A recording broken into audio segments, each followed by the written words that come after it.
The next two DVDs are based entirely on techniques from the first 4 volumes. If you haven't watched volumes 1 through 4, it's crucial that you do so first. On the last 2 volumes, we'll first look at techniques for staging scenes and then do a lot of script stagings. If you prefer to have printed scripts and blocking diagrams in addition to the animations, you can download them in PDF format at hollywoodcamerawork.us/downloads.html.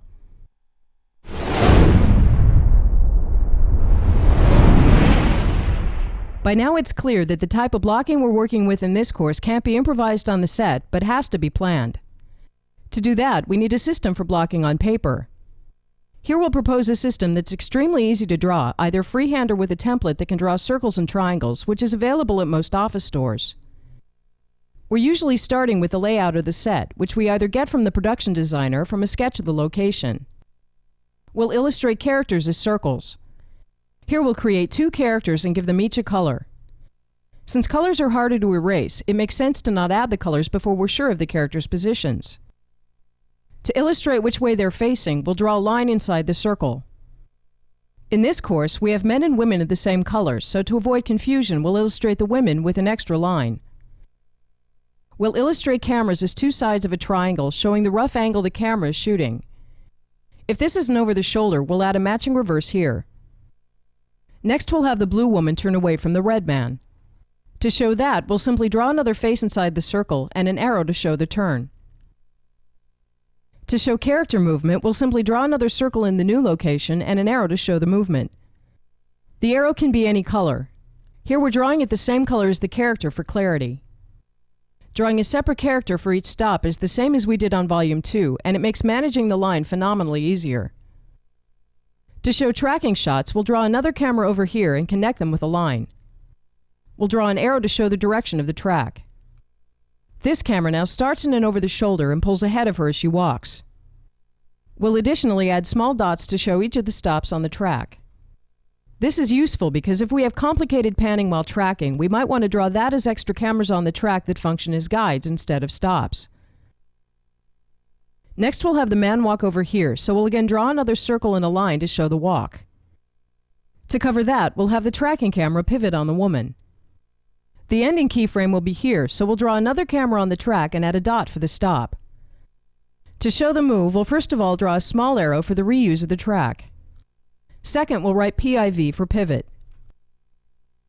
For very simple tracks, an arrow or 2 is enough to remember the order we mean to track between the keyframes in, but for very complicated tracks, it usually works better to write numbers by each stop. If we then return to the diagram in a month or 2, we can quickly get a picture of what we meant. Here's then what this test scene looks like. We start by cutting the dialogue between the characters. The key to blocking like this is that we're not trying to create a mathematically correct diagram or even a rigid plan that we have to follow to the letter. The plan just needs to be close enough, and we can make the final tweaks on the set or discover things we hadn't thought of. Here we reframe as the woman turns away from the man. As she walks, we pull ahead of her, trying to keep the man in the frame. Arriving by a small table. As the man walks to a second mark, we reuse the track for the pivot. Next, we'll look at illustrating panning, tilting, and booming. In this scene, the blue man walks over to the red man. To show a pan, we'll just draw the ending keyframe and an arrow into it, which is usually obvious enough to imply that there's a previous keyframe with the camera facing more to the left. For more specific pans, we can also draw each keyframe, but we naturally want to avoid drawing too many cameras on top of each other. Next, the red man walks past the red woman who's sitting in a chair. We want to move with him and hand off to the woman, ending in this keyframe, so we'll lay a track between the 2 extremes. Add an arrow to show the movement, and 2 dots to show the stops. But because she's sitting in a chair, we'll want to be low at the end. To illustrate the boom action, we'll write the elevation of the camera at each stop. So behind the first location, we write up, and behind the second, we'll write DN for down. We'll show tilting up and down as an arrow in front of the camera. To tilt down, we'll show an arrow going into the camera. A good analogy is to see it as tilting towards the feet. To tilt up, we'll show an arrow going out and up. To tilt both up and down, we'll draw an arrow going both ways. To use this, let's have the blue man walk over to the woman. As he arrives, we want to tilt up, so we'll draw an arrow away from the camera. At the end, the blue man walks away, and we tilt down again, so we'll add another arrowhead pointing towards the camera. Let's first look at the camera movement. We start by panning into the first dialogue. Again, we'll just let the written blocking be close enough and make the final adjustments on the set. Here as the man walks, the diagram says to crane down during the track, but in reality we'll stay level with him for the first half, and then begin craning down halfway through the move. As the blue man steps in, we tilt up. As he leaves, we tilt down and end the scene on the woman. Since the track and dolly are the hardest to move around, we'll set up the shot so it's about right and then tweak the character's marks and even rearrange the set to perfect the framing.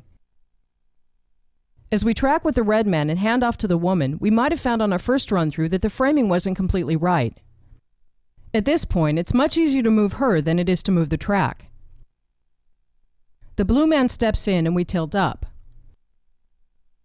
He leaves and we tilt down to end on the woman. The last thing we'll look at is how to illustrate many things happening in the same spot, starting with characters changing elevation. In this scene, the red character is sitting behind a table and the blue character is standing.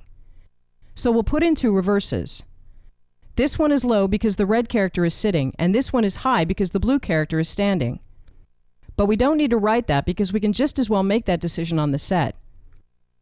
If the red character stands up, we'll simply make a note that he stands up, which implies that he's sitting down before that. If the reverse on him tilts up with him, we would just draw an arrow out and up. But if we're booming up, we have two elevations in the same spot.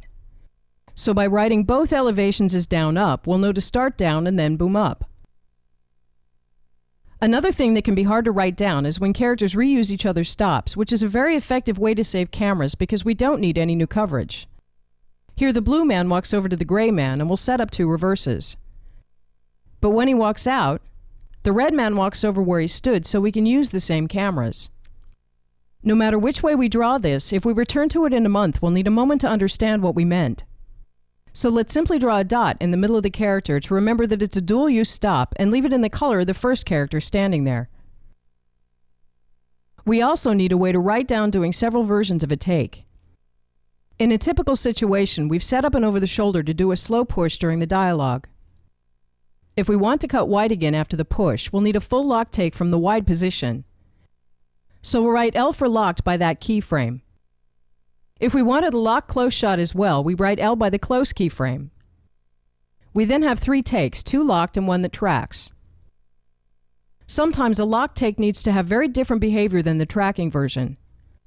Before the main dialogue, let's say that the red character walks in and we want to boom up from his feet while panning into the over-the-shoulder. We'd write this as both down up and an arrow for the pan. But if this is only meant for the locked version, it can get confusing, and we're better off drawing it as a separate camera nearby the original keyframe. Even though we'll physically shoot it with the same camera on the same track, this way makes it easier for us to remember what we meant when we drew it. If you use Adobe Illustrator, you can download our template for creating blocking diagrams on the computer instead of on paper. To download, go to hollywoodcamerawork.us/downloads.html.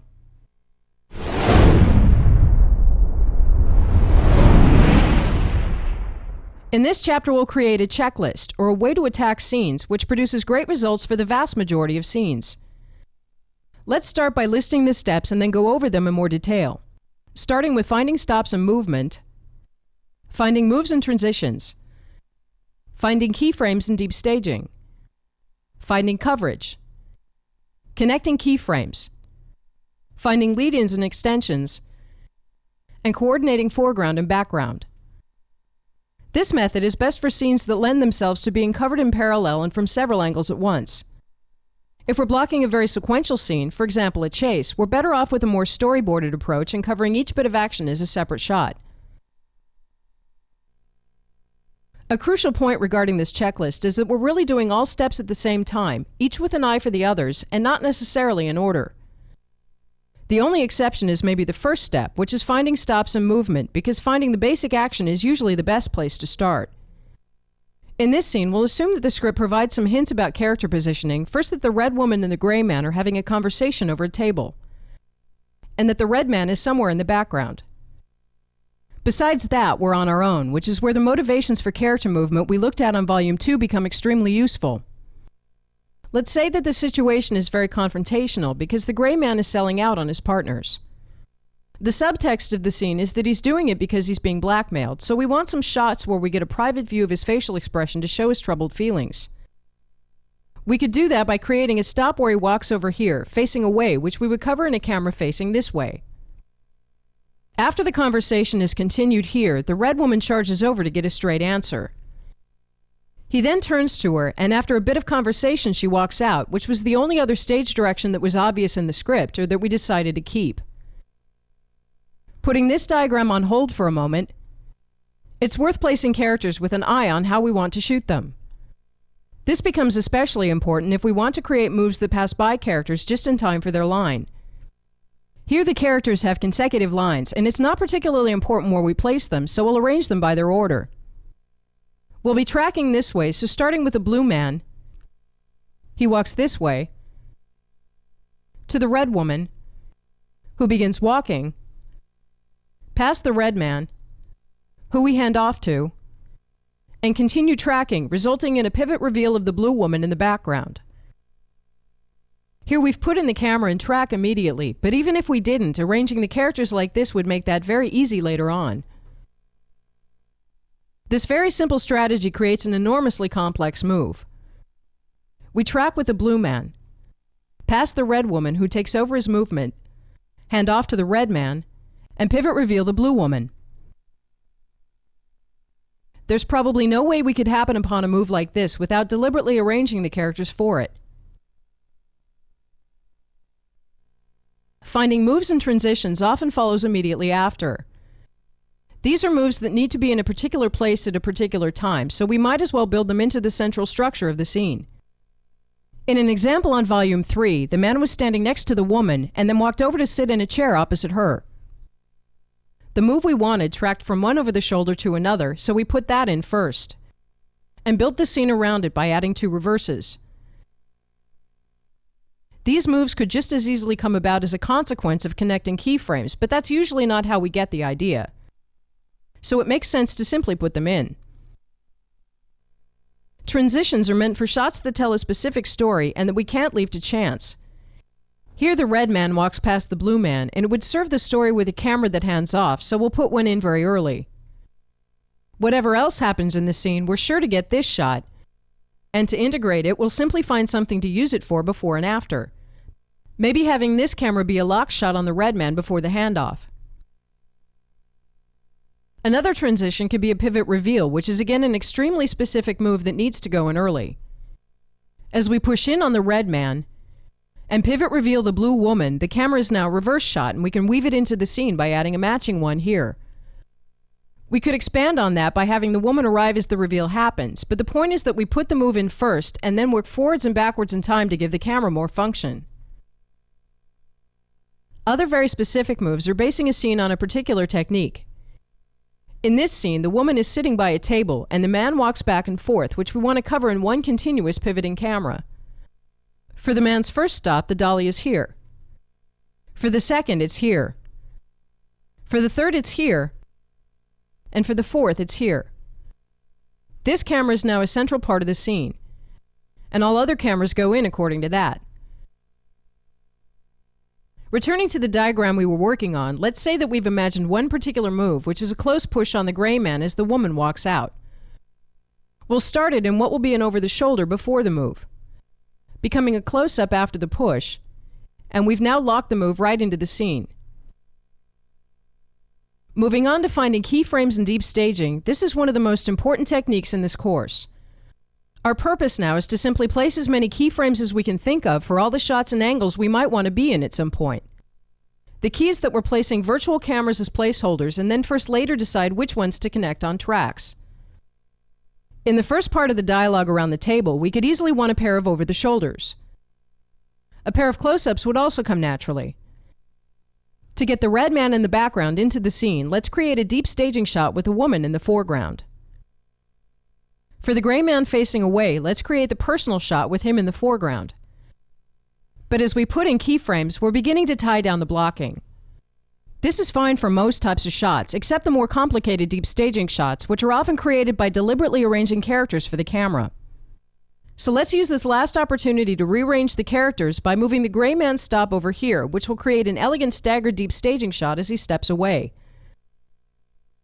But moving him, of course, means that the woman's stop has to change as well.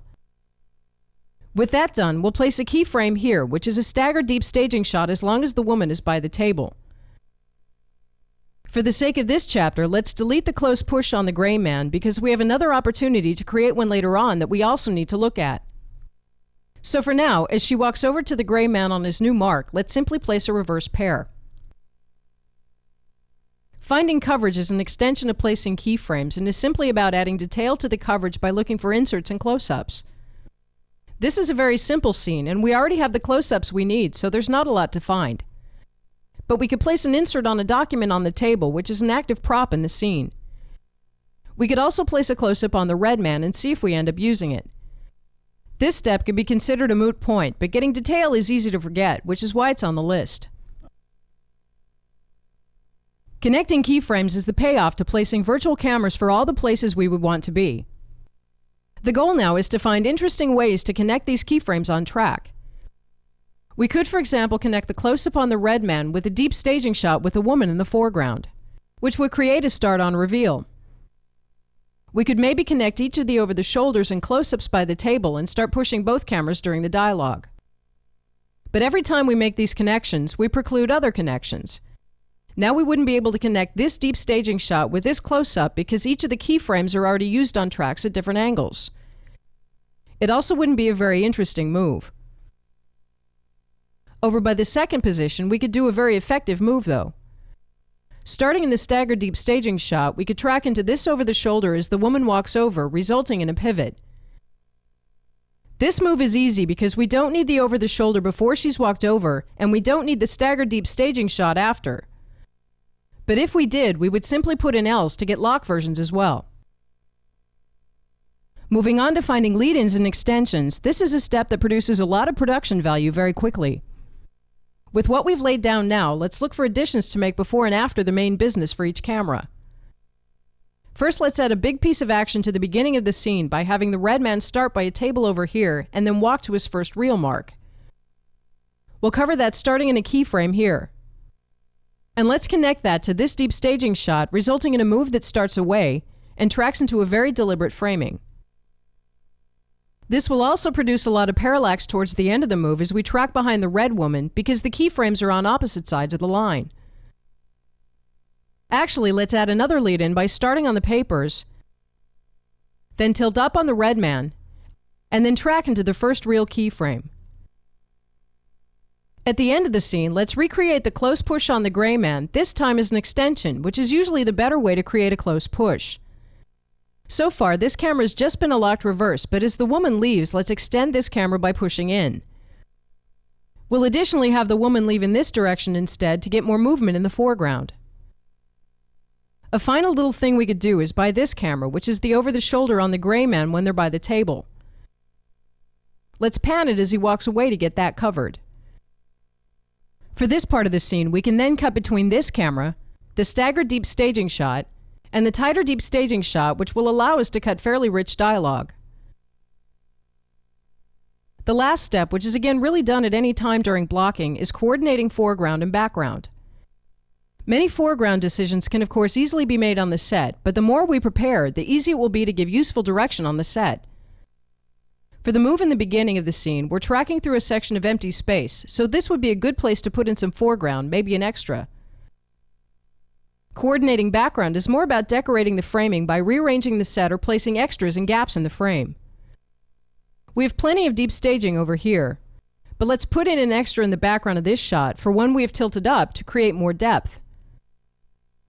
Before we go ahead and shoot it, one thing we might want to do is clean up by removing keyframes that ended up not serving a purpose. This is a short scene and we have plenty of coverage, so the close-up on the red man is maybe overkill. We can leave it in there and drop it if we go over time on the set, but let's just get rid of it permanently. The end result is a scene with 8 cameras, 5 locked and 3 of them tracking.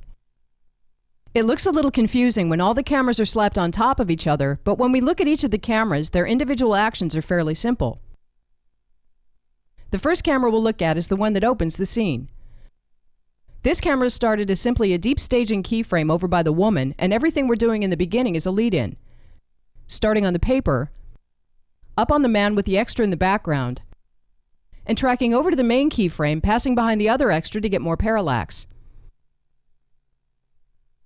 Here the camera is simply a locked shot.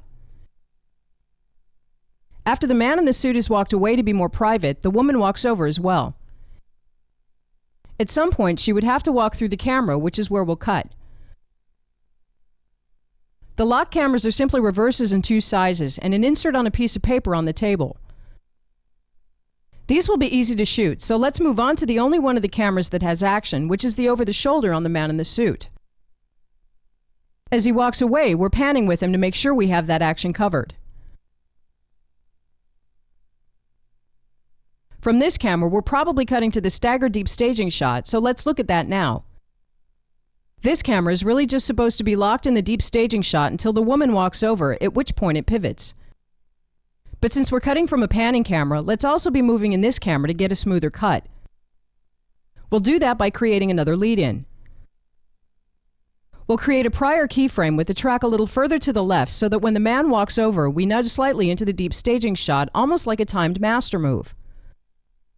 When the woman walks over, we pivot to follow her, ending in an over-the-shoulder that's useful for the remainder of the scene. The last camera is the matching reverse that could have been locked, but that we put on a track to do a close push as an extension at the end. So for the major part of this section, it's locked. And when the woman leaves, this time in front of the camera, we push in for reaction.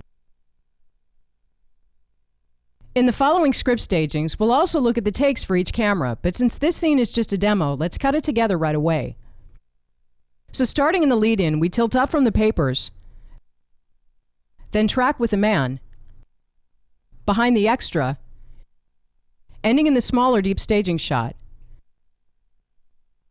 An unexpected byproduct of the extra we place for parallax is that she also becomes part of a staggered deep staging shot here.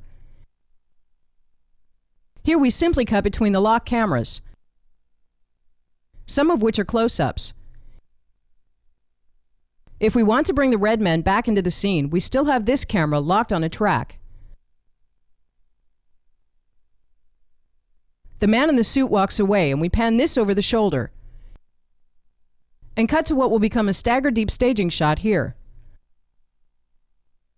Here we'll cut dialogue between this camera, the closer deep staging shot, and the reverse, which is shooting the man from the back. Back in the staggered shot, the woman charges over and we pivot into an over-the-shoulder. The man turns to her and we continue the dialogue with the reverse, which is on a track for the close push coming up. The woman walks out, and we push in on the man for reaction. For the remaining part of the course, we'll now stage scenes to put everything together.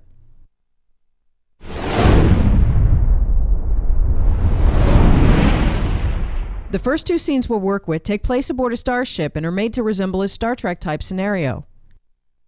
In this story, Captain Bradley, the Red Woman, was investigating a mysterious dark cloud that caused the death of a crew member, but was quickly ordered to assist in some boring and pointless negotiations, which she found very strange. In this scene, the captain is receiving a call from a colonel and is glad to be interrupted. The red man, Jeremy, is second in command, and the blue man outside the door is a guard ordered to prevent anyone from communicating outside the negotiating room. Let's do a read-through. On monitor, Colonel Stephen Boutel, an aging officer speaking from behind a desk. The transmission occasionally breaks up. No matter what we try, we're not getting through. It might just be the atmosphere, but I think we're being blocked. Pulling out from the monitor, we're in a small crew quarter. Jeremy picks up archaeological artifacts while he waits. A guard stands watch outside the door. Have you tracked down the cause of the explosion? It's inconclusive, but we also have a survey team missing below the planet's surface. I don't think this is a coincidence. Colonel, we can be at your position in less than a day. Are you trying to get out of those negotiations? Of course not.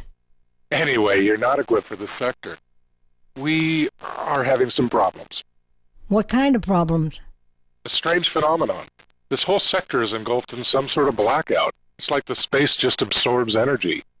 Bradley and Jeremy become puzzled. We're using 35% of ship's power just for this transmission. Anyway, we need those logs. We'll send them. Good to hear from you again. Likewise. Patel out. The screen returns to a logo. Jeremy has walked over to the captain's desk. Bradley gets up. Send them the logs. Jeremy acknowledges. Overman, Sir? report to the mediator that I won't be able to attend the remaining negotiations. Urgent matters. Sir? Carry on, that's an order. The guard looks mystified, then leaves. Jeremy walks over to Bradley. Sir? How soon can we end this without ticking off the delegates? I want to stop by Sector 481 on our way to Rana 4. They are in different directions, sir. You don't say. I'll make the necessary preparations. Jeremy leaves. Bradley ponders her next move, then walks out.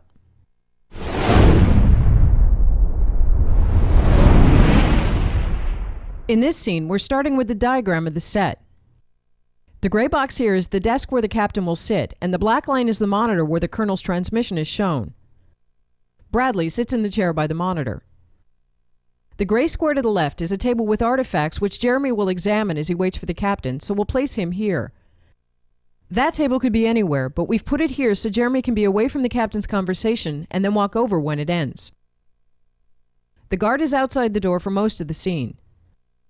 We'll probably have shots on both Jeremy and the captain, so we'll try to keep him in the background to help the spatial continuity. When Bradley is done with her conversation with the colonel, Jeremy walks over. Bradley stands up, then calls for the guard who walks into the room. She walks over to meet him. After a brief conversation, she dismisses the guard who leaves. Jeremy then walks over. We've placed the characters like this because we have an idea of being in a right-angle master as the captain talks to the guard.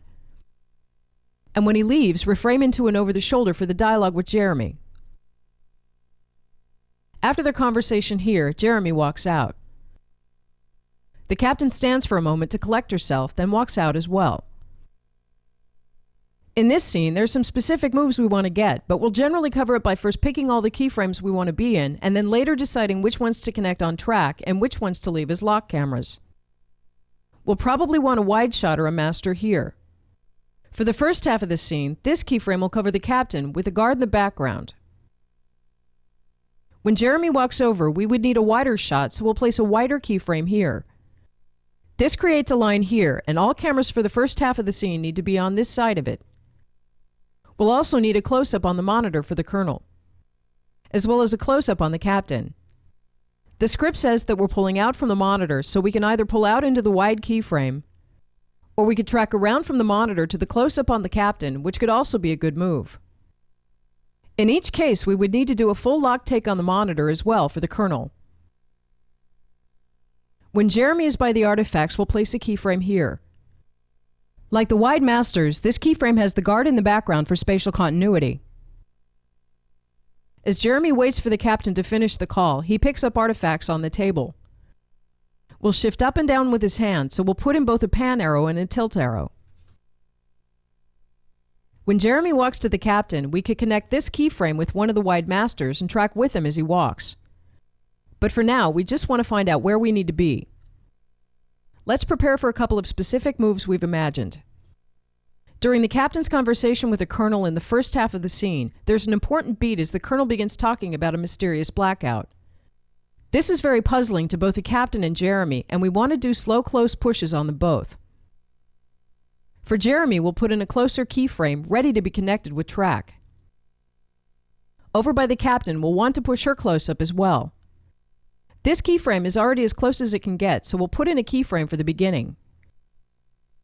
Another move we've imagined is that because Jeremy walks over to the captain just when the communication ends, we could create a transition from the monitor up on him. We already have the close-up on the monitor, so we could simply tilt up. But this would be a very steep tilt, so let's instead create a keyframe a little further back with an arrow to mark the tilt up. This keyframe will additionally have Jeremy in the background for the first half of the scene, which again helps the spatial continuity. The captain now stands up and calls for the guard. Here we've imagined another move. In a camera position right about here, we'd like to boom up with the captain and then track with her over to the dialogue by the door. But the starting keyframe is already supposed to be part of the close push on the captain. Here we would need either seriously bent track or a crab dolly. But apart from that, the push we want to do ends in this closer keyframe, so we'd have to do a separate take to track with the captain in the other direction. Let's instead split it up. We'll plan on making the close push a separate take, starting in a new keyframe here. We would then start wide and on the right beat begin pushing. In this keyframe, we're now free to boom up with the captain, which will create a good deal of parallax from Jeremy in the foreground. Again, as we track with the captain over to the guard, we'll get good parallax as we pass behind Jeremy. This move creates a new line here, and we wouldn't be able to cut to any of these cameras. But that's okay, because we won't need to go back. As the guard walks out, Jeremy walks over, we reframe as we originally planned, and we're now in an over the shoulder. That moves the line over here, so we'll add a matching reverse for the remaining dialogue. So let's connect these keyframes. We've already decided to connect these keyframes for the captain's walk. We've also pretty much decided to connect these for a close push on the captain. Over by the artifacts, where Jeremy starts, we can either go with a close push, or we can track with him in one of the wide masters over here as he walks to the desk. The latter is just a walk, and we really need the push, so we'll go with the first choice. For the pullout from the monitor, we'll then connect these three keyframes and start the scene by pulling out to the first stop. As Jeremy walks over, we'll pull even wider to open the space more. We'll cover the Colonel on the monitor through this lock camera, which transitions up on Jeremy as the conversation ends. So that's about it. One last thing we'll add is an extension at the very end of the scene where the captain and Jeremy have their last conversation. When Jeremy walks out, we could be in this camera, and then track around to in front of the captain for a more personal shot, after which she walks out too. Let's look at the takes. We have a total of 5 tracks and 1 lock camera. So let's go through the cameras one by one. Starting with the camera that pulls out from the monitor, we end in a shot that's wide enough for this part of the scene. Here we stay locked, and we leave this camera rolling as a cutting option. The last thing that happens in this camera is that we pull out when Jeremy walks over. Since we're tracking through the wall to get wide enough, this wall needs to be wild. From here and out, we're again locked. Since the Colonel on the monitor is shot as a separate element and corner pinned in, we'll simply match the speed of the pull to the length of his line. No matter what we try, we're not getting through. It might just be the atmosphere, but I think we're being blocked. Have you tracked down the cause of the explosion? It's inconclusive, but we also have a survey team missing below the planet's surface. I don't think this is a coincidence. Colonel, we can be at your position in less than a day. Here the dialogue goes on for a while, so we'll fast forward to the next time something happens in this camera. Anyway, we need those logs. We'll send them. Good to hear from you again. Likewise. Patel out. Send them the logs. Overman, Sir? report to the mediator that I won't be able to attend the remaining negotiations. Urgent matters. As soon as she walks, we'll be tracking in the camera behind Jeremy. That puts this camera on the wrong side of the line from here on out, so we'll cut. Jeremy has no dialogue in his close-up by the artifact, so we'll shoot it without sound. We only have to make sure to get 2 things. First, some general footage of Jeremy examining the artifacts. On a cue, which we can give verbally, we push in as he hears the Colonel talk about the disturbance. He then walks out of the shot and over to the captain, which is where the take ends. Like the master on the captain, this shot has the guard in the background for spatial continuity. As Jeremy touches the artifacts, we pan and tilt with him. On our cue, Jeremy hears the Colonel, and we begin pushing as Jeremy turns.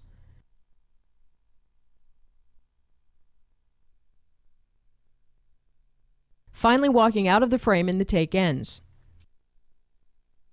For our main coverage of the Colonel on the monitor, we're using this locked camera. Since the Colonel is to be inserted in post, and we can't see the Captain's face, we'll again shoot this without sound. Let's do half a minute of the Captain talking to the screen to get realistic body movement, and then have Jeremy walk over. We tilt up as Jeremy arrives. From here on out, our coverage is better in the other cameras, so we'll cut. This camera is our main coverage on the Captain while she's sitting. All the camera does is push in at a certain point. Have you tracked down the cause of the explosion? It's inconclusive, but we also have a survey team missing below the planet's surface. I don't think this is a coincidence. Colonel, we can be at your position in less than a day. Are you trying to get out of those negotiations? Of course not. Anyway, you're not equipped for this sector. We are having some problems. What kind of problems? A strange phenomenon. This whole sector is engulfed in some sort of blackout. It's like the space just absorbs energy. We're using 35% of ship's power just for this transmission. Anyway, we need those logs. We'll send them. Good to hear from you again. Likewise. Battelle out. As she stands up, the take ends. This camera is the one that booms up with the Captain and tracks with her to the conversation with the guard. Even though we're not intending to use this camera for the first minute of the scene, let's shoot her entire dialogue anyway so we have an extra angle. After that, Jeremy walks over and the shot becomes an over-the-hip. When the Captain gets up, we boom up with her, which should give us some good vertical parallax. She then calls for the guard, and we track with her as she walks over, ending in a right-angle master. When she's done talking to the guard, he leaves, and Jeremy walks over. By reframing, we're now in an over-the-shoulder. This shot is done when Jeremy walks out. Anyway, we need those logs. We'll send them. Good to hear from you again. Likewise. Battelle out. Send them the logs. Overman, Sir? report to the mediator that I won't be able to attend the remaining negotiations. Urgent matters. Sir? Carry on, that's an order. Sir? How soon can we end this without ticking off the delegates? I want to stop by Sector 481 on our way to Rana 4. They are in different directions, sir. You don't say. I'll make the necessary preparations. The last camera is the matching reverse for the previous camera. We're active as soon as Jeremy steps into the over-the-shoulder. Then they have their final conversation, and as Jeremy walks out, we pivot around to the front of the Captain, where she gathers herself and walks out of the shot.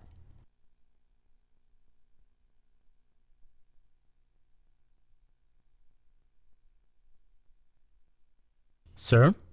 How soon can we end this without ticking off the delegates? I want to stop by Sector 481 on our way to Rana 4. They are in different directions, sir. You don't say. I'll make the necessary preparations.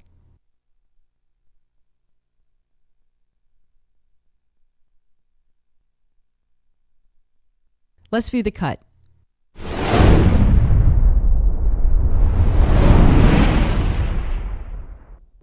No matter what we try, we're not getting through. It might just be the atmosphere, but I think we're being blocked. Have you tracked down the cause of the explosion? It's inconclusive, but we also have a survey team missing below the planet's surface. I don't think this is a coincidence. Colonel, we can be at your position in less than a day. Are you trying to get out of those negotiations? Of course not. Anyway, you're not equipped for this sector. We are having some problems. What kind of problems? A strange phenomenon. This whole sector is engulfed in some sort of blackout. It's like the space just absorbs energy. We're using 35% of ship's power just for this transmission. Anyway, we need those logs. We'll send them. Good to hear from you again. Likewise. Battelle out. Send them the logs. Overman, Sir?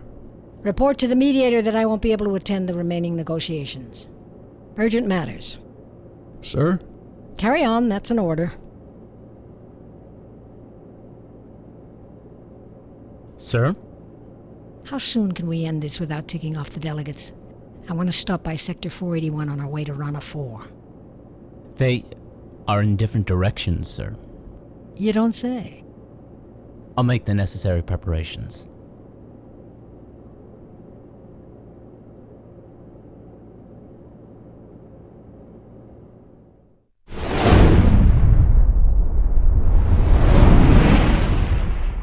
This scene is at a later point in the story from the previous script staging. Here the characters are on the bridge of the starship as they scramble to respond to an attack by invisible ships. Let's do a read-through.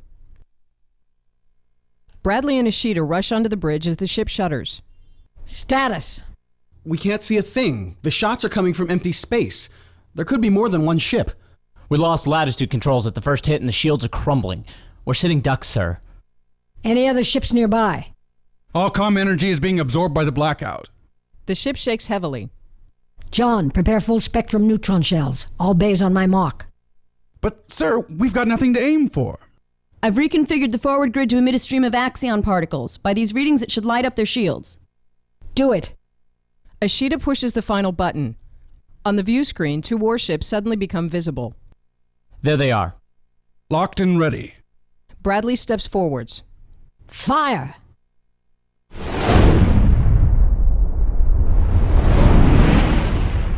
A thing that could work great for this scene is to base the blocking on transitions where we try to combine as many actions and lines as possible into single shots, which can give the sequence a tight flow. This is easiest to do if we can arrange the characters at will, which in this scene will be plausible because the situation is chaotic. Captain Bradley and Ishida start outside the automatic door. The captain rushes in and asks for a status report, after which Jonathan and Jeremy each have a line. Our goal is to create a track pulling with her this way and then pass by each of the characters for their lines.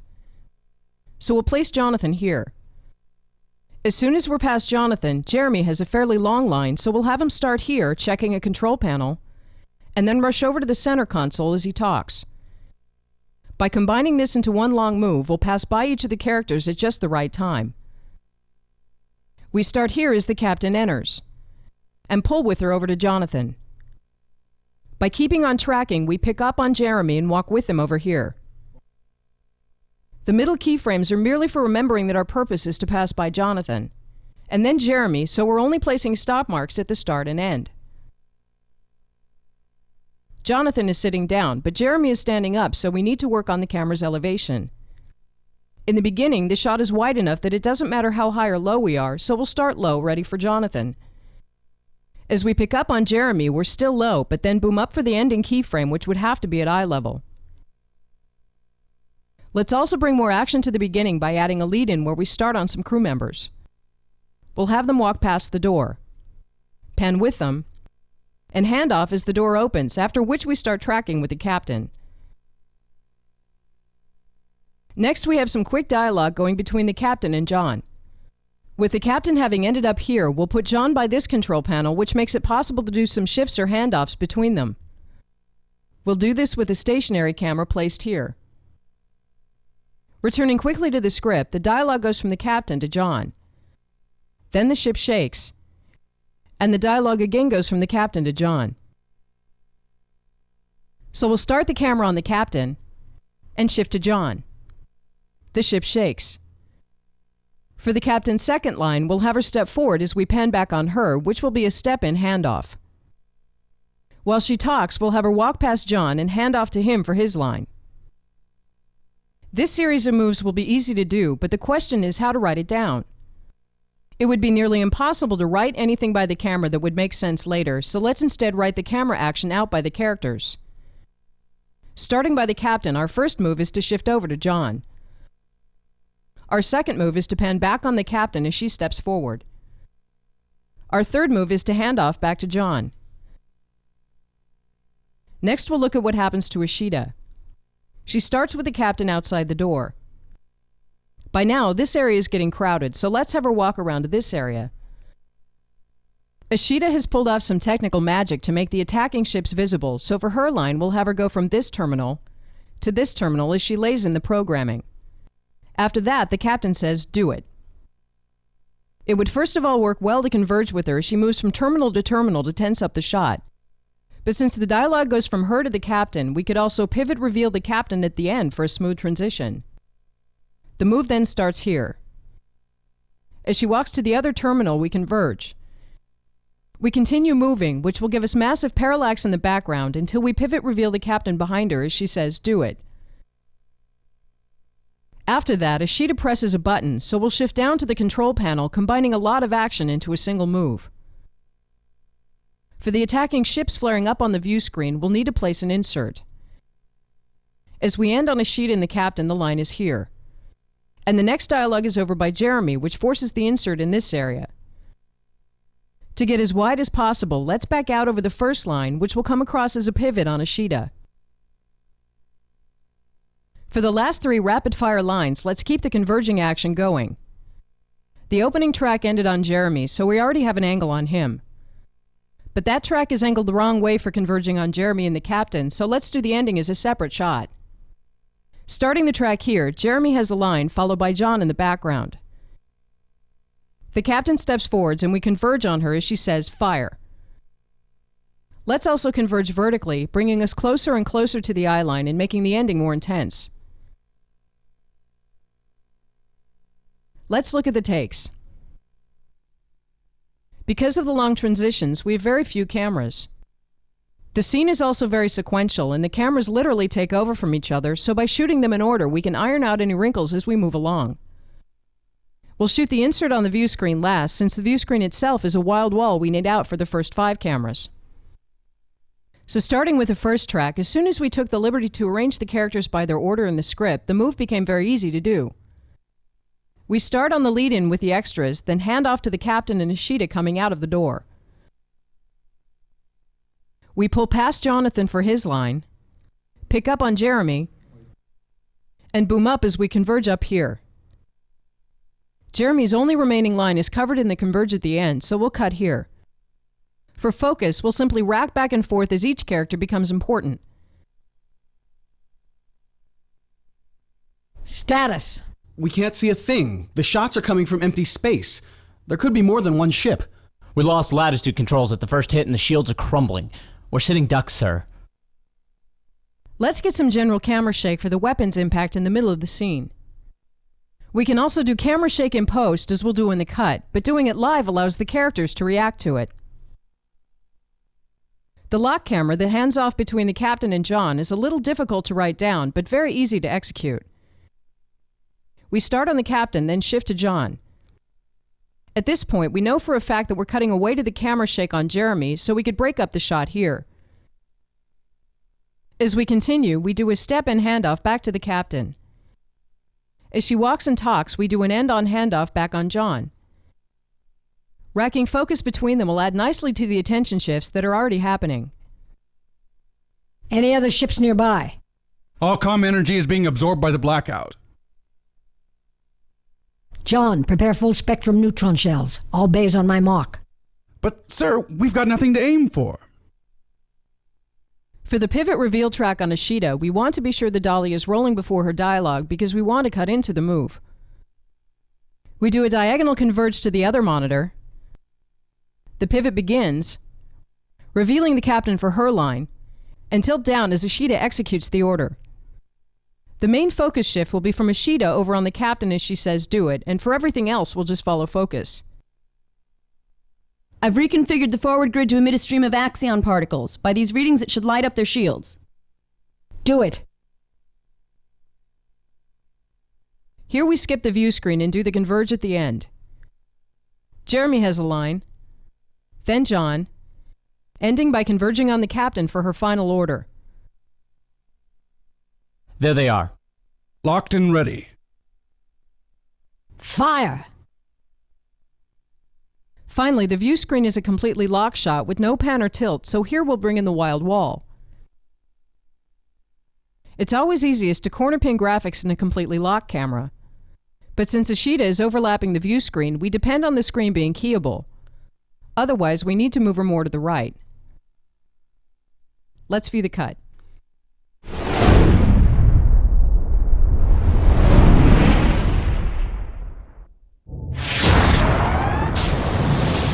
status? We can't see a thing. The shots are coming from empty space. There could be more than one ship. We lost latitude controls at the first hit and the shields are crumbling. We're sitting ducks, sir. Any other ships nearby? All comm energy is being absorbed by the blackout. John, prepare full spectrum neutron shells. All bays on my mark. But, sir, we've got nothing to aim for. I've reconfigured the forward grid to emit a stream of axion particles. By these readings, it should light up their shields. Do it. There they are. Locked and ready. Fire!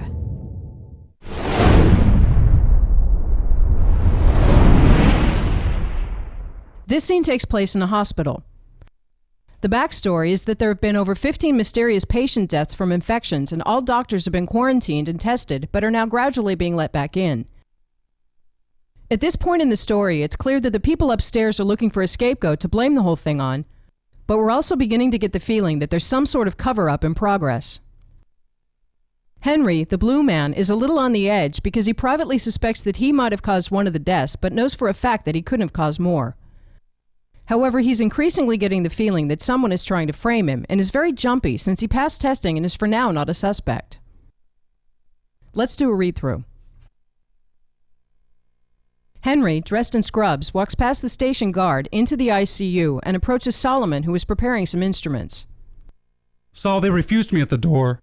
You know, I was told to be here this morning and... Who refused you? Hoskin and Slater.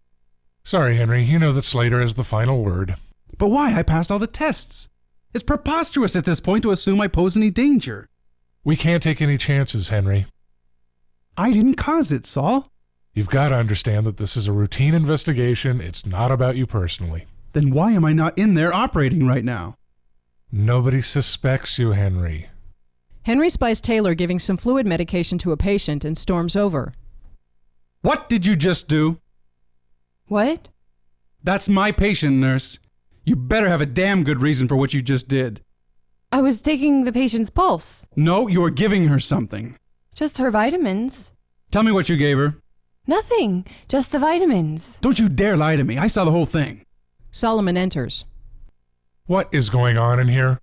Nothing, Dr. Solomon. I caught her giving something to my patient. Only vitamins, Dr. Solomon. Just the daily routine. Give me the bottle. Taylor gives him the bottle. Aha, no label. Henry races over to a pile of medical paperwork and digs through it, looking for the label. Henry. Henry finds a vitamin label. He gets up and slowly moves a couple of steps backwards. I'm sorry, I thought...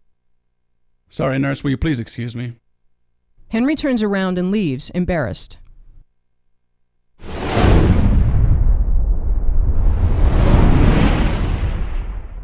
The set we have to work with for this scene has two major areas. First, the area out here, which is where Solomon and Henry have the first half of the dialogue.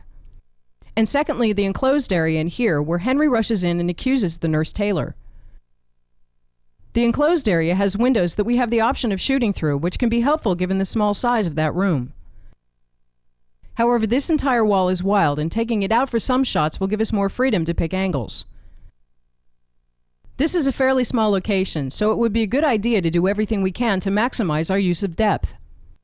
One way to do that would be to use wide-angle lenses. However, this is a tent scene, and we would create a more concentrated atmosphere with long lenses. So to get the feeling of depth, let's instead make it a goal to do as many deliberate deep staging shots as possible. Using a shallow depth of field and racking focus will also create more separation between depths. And we'll also try to shoot across as much space as possible, like shooting the enclosed area from out here.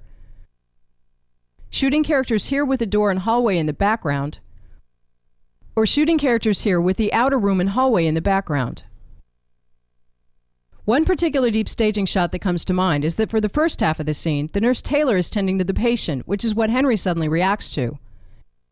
If we place Solomon here, Henry here, and a camera here, we have an over-the-shoulder with her in the background before she's needed. So let's use that as an anchor and build the first half of the scene around it, starting with a matching reverse here. In the beginning, Henry rushes in from the hallway, past the guard and over to Solomon. Solomon's role is very indifferent, so let's have him stand at a right angle working with instruments and occasionally turn to Henry. Henry, on the other hand, would need some agitated movement, so let's create another stop he can walk to and from at least once. To cover that, we could pivot this camera to maintain an over the shoulder, and add a matching locked reverse over here. With a line moving between these two positions, we'll only be able to cut to this camera when the line has crossed it. And because this is not the main position for Henry, this will be a fairly short take. We also have some deep staging opportunities shooting towards the door. In the second pivot position, we automatically get the guard outside the door in the background in a staggered shot similar to the shot with Taylor in the background. In the first pivot position, we could do the same by adding another guard, which we're essentially just doing because we can. For covering Henry's entry, right now the first stop for the pivoting camera is here, set up for when he has arrived. We're actually better off starting in the second pivot position, and then pivot with him into the scene. But let's keep working backwards by adding a lead-in that gives us a moment to focus on Solomon before Henry walks in. If we start with Solomon here, and the camera framed away from the starting position, he can be working with some instruments as the script suggests. And then step to his first reel mark as we pan with him into the main keyframe, which will make it seem more like we just happened to catch Henry coming through the door. Let's actually add another lead into that. In Solomon's new starting position, we'll add some nurses and a control panel in the background. If he then starts outside the frame, we get some general ambience first. We get an attention shift as he steps in. Pan with him to the right just as Henry enters. Then pivot into the scene. Pivot again as he walks to his arbitrary stop. And back again, so that's 4 stops on this track so far. With that down, Henry sees Taylor giving something to the patient, which would make sense to get from this camera and rack focus as well. He then walks in, which would be most obvious to cover by extending the track much further, ending up in and over the shoulder through the window. We'll have to keep the track angle from the pivot because that section is so precisely adjusted that we better leave it, and moving slightly wider probably won't matter. Naturally, this move has more punch if we get some foreground. In the beginning, Solomon provides parallax like any object in a keyframe. After that, let's put in an IV. Then there's a wall. And on the table inside the first window, we'll place some microscopes. Between the windows, there's again a wall, and after that, we'll again put in various medical equipment. We'll place the last foreground in the left and right of the ending keyframe, so we're shooting through the gap in the middle. But let's look for a moment at shooting through the windows. In the angle we've picked, we'll basically be shooting our own reflection, and it would be hard to angle the shot enough that we can't see ourselves. One solution would be to simply lower the reflection either by lowering the overall light on our side or by using polarizers. But a foreground reflection will look great for this shot, and because it's the frontmost layer, it's actually so easy to add in post that it can often be done in the editing system. We'll then simply shoot it with square holes instead of windows and superimpose an image for a reflection, which will allow us to shoot directly through the windows. We would merely need to move the image slightly for parallax and mask out the parts that are supposed to be a wall. Inside the enclosed room, we have a stretch of dialogue between Henry and Taylor. There's basically no stage direction for this part, but it would diminish Henry's character to simply stand still at this point. So let's create some agitated movement of him walking over to the desk looking for something. And then over to Taylor as he wants to see the bottle. In the middle of this, Solomon enters to ask what's going on. And if we time Henry's first move to that, it would be very easy to hand off whichever camera covers Henry's walk over on Solomon. Besides that, let's do some pretty regular keyframe-based coverage and then expand on it with lead-ins and extensions. For the first half, we'll start with a couple of external reverses, which we're putting further back to use longer lenses for a tighter atmosphere.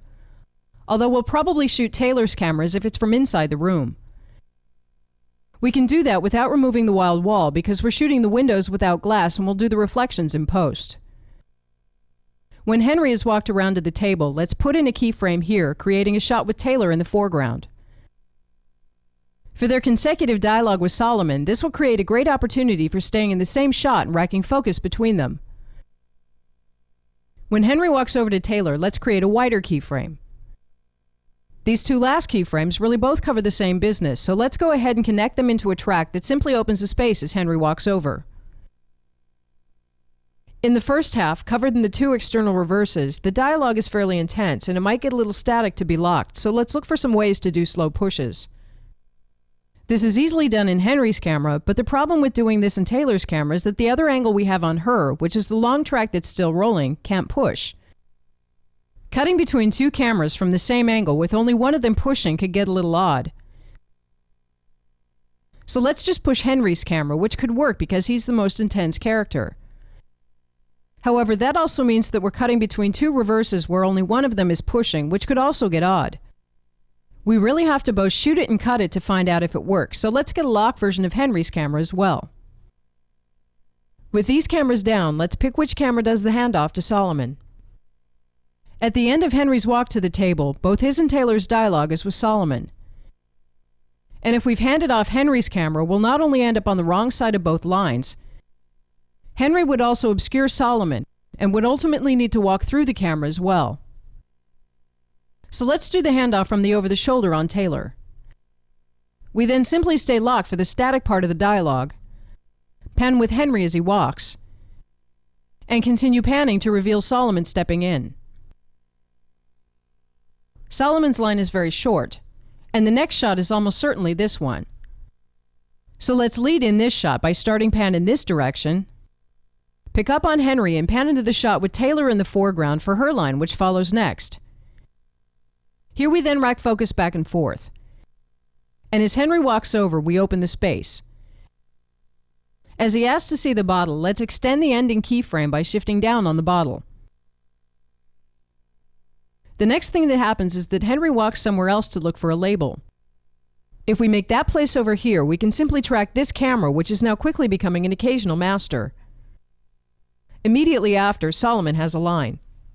And instead of adding new cameras for that, let's simply have him step into the background of Henry's shot, which he will then complete. As Henry looks through the papers and labels, let's again shift down, and slowly up again as he realizes that Taylor was telling the truth. The last thing that happens is that Henry stands for a bit, then walks out embarrassed. Here it would make sense with a close push on Solomon and Taylor as they stand puzzled. But all we really need is some sort of move to give it more meaning, so let's be lazy and simply track the occasional master more to the right, and have Solomon step over here to look after Henry exiting. Let's also have Taylor step into the background of that shot, looking after Henry. Let's look at the takes. Except for the camera that began as a pivot and became a long master with 7 stops, this blocking is pretty straightforward. Most shots have the same flexibility in setting marks as in any other scene, except the deep staging shots in the first half, which all need to be framed extremely precisely. The most important shot here, which we use as an anchor to find all other marks from, is the over-the-shoulder with Taylor in the background. With the same character positions, the matching reverse needs to get this guard in the background a couple of times until we find some character and camera positions that can do both. For Henry's second mark, we wanted to get the other guard in the background of the pivot camera, but this is a little easier because his mark is arbitrary and we can just place it wherever the framing ends up right. The reverse for this angle is not a deep shot and doesn't need to be placed that carefully, so we'll simply make it match the size and composition of wherever the tracking shot lands. Prior to Henry entering, we did the lead-in on Solomon to identify for a moment with him and to make the reveal of Henry more casual. With the track in the starting position, this was simply a keyframe away from the main action, with Solomon in the foreground and the nurses in the background. And the lead into that started with Solomon outside the frame. So starting on the nurses, we rack focus. He walks over to his first real mark, casually revealing Henry entering, and we pivot into the second camera stop. As Henry walks to his arbitrary mark, we pivot to the third stop, which is the same as we started in, and back again after a bit of dialogue. This would be a good time to break up the shot to the other half of the scene. So starting a new take, Henry walks into the enclosed room, first behind Solomon, the wall, the foreground inside the room, ending over here between the two pieces of foreground. Here we sit locked for a while, and we might actually cut again because the next thing that happens is after Henry has taken the bottle from Taylor and walks over to the window, Here we'll find when shooting that the framing isn't exactly right, and we'll need to reframe, which is also easier to do if we cut. Starting again, we track with Henry over to the counter, and Solomon steps in and completes the framing. Then up again, and Henry leaves, which we track as far to the right as we can get, while Taylor steps over and completes that framing.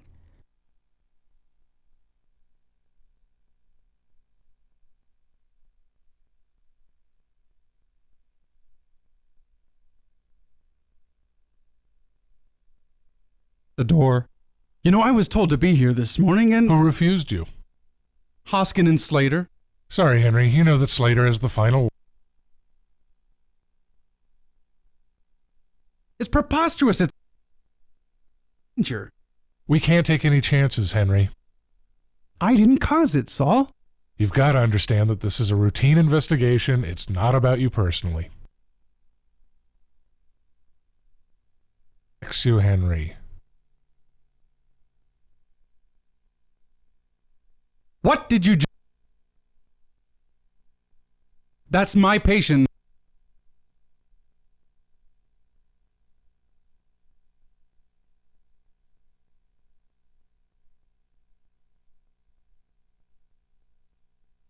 No, you're giving her something. Just her You gave her. Just the Lie to me. I saw the whole thing. What is going on in here? Nothing, Dr. Solomon. I caught her giving something to my patient. Only vitamins, Dr. Solomon. Just the daily routine. Give me the bottle. Aha, no label. Henry.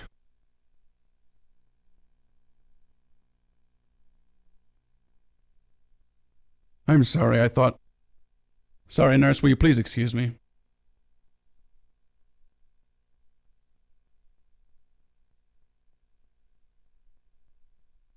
Back at the beginning, let's quickly look at the two matching reverses. The first one was the anchor with Taylor in the background. We'll keep focus on Solomon, but rack focus to Taylor while Solomon does his last line. The dialogue is the same as before, and you may want to fast forward after a while. Saul, they refused me at the door. You know, I was told to be here this morning and... Who refused you? Hoskin and Slater. Sorry, Henry. You know that Slater has the final word. But why? I passed all the tests. It's preposterous at this point to assume I pose any danger. We can't take any chances, Henry. I didn't cause it, Saul.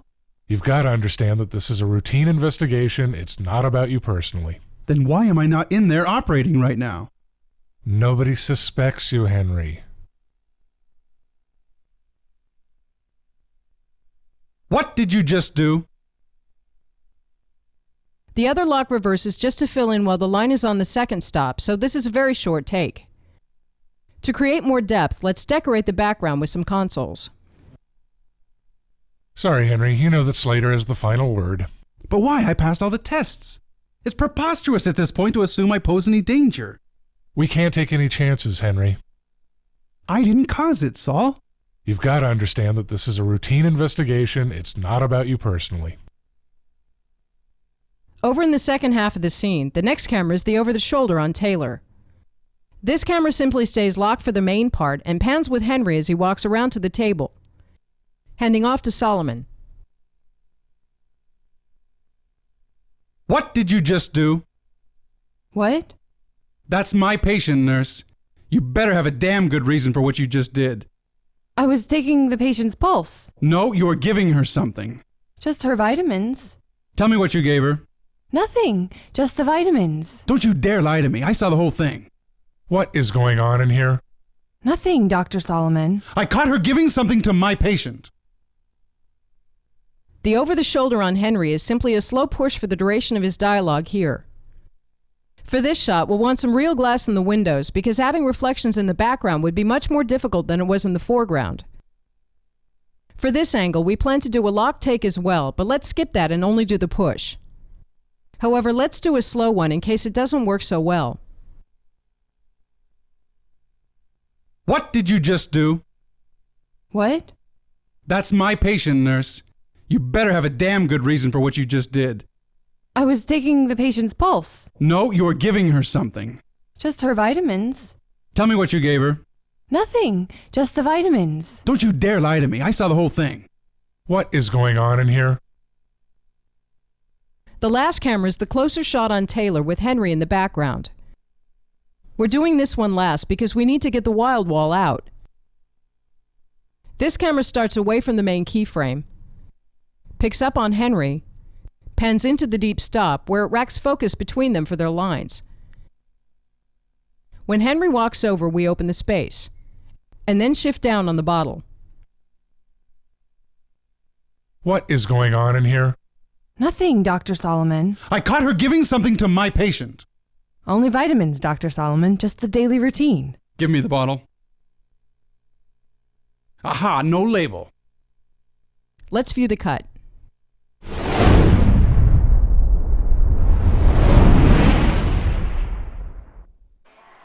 Dr. Statement. Dr. Statement, please. Michael Crawford, 340. Michael Crawford, please call 340. Saul, they refused me at the door. You know, I was told to be here this morning and... Who refused you? Hoskin and Slater. Sorry, Henry. You know that Slater has the final word. But why? I passed all the tests. It's preposterous at this point to assume I pose any danger. We can't take any chances, Henry. I didn't cause it, Saul. You've got to understand that this is a routine investigation. It's not about you personally.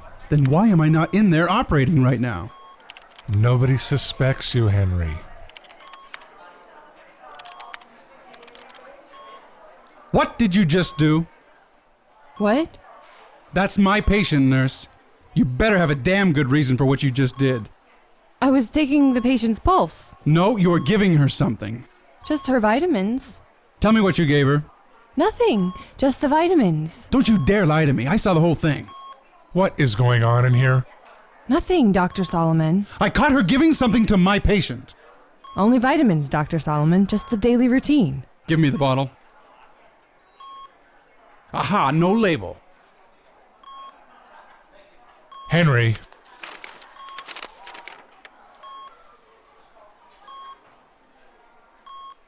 I'm sorry, I thought... Sorry, nurse, will you please excuse me? Dr. Forrest, dial 118, please. Dr. Forrest, please dial 118.